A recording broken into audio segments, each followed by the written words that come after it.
Hi, this is Rajaram from PSG College of Technology presenting an introduction to the .NET Framework. First, let's see what the .NET Framework is all about. As the name suggests, it's a software framework that can be installed on computers, especially with Windows 98 and above.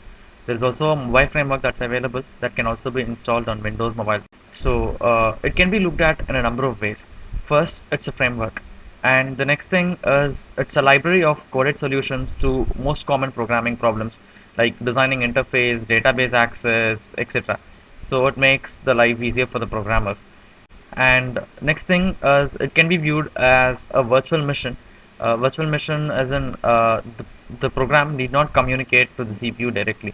The program communicates to the .NET framework, which in turn communicates to the CPU. So the developer need not bother about the configuration of the CPU of the host machine and etc. So the framework takes care of all that. And another thing is that it can we can control the behavior of the program.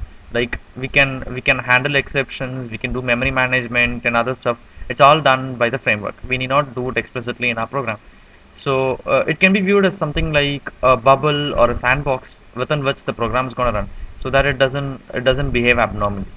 So let's see what are the advantages. First thing is its interoperability. It's compatible with older versions of Windows and so on.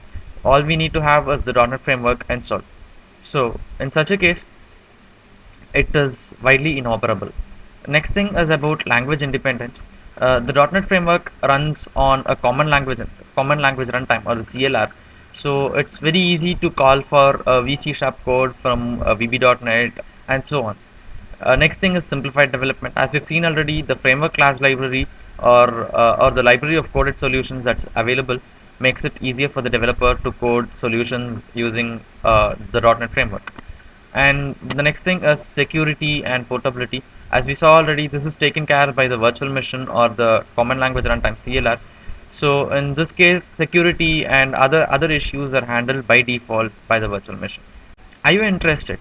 All you gotta do is download Visual Studio 2008 Express Editions from the Microsoft website, and go to www.msdn.com for more details on help and other stuff. Thank you.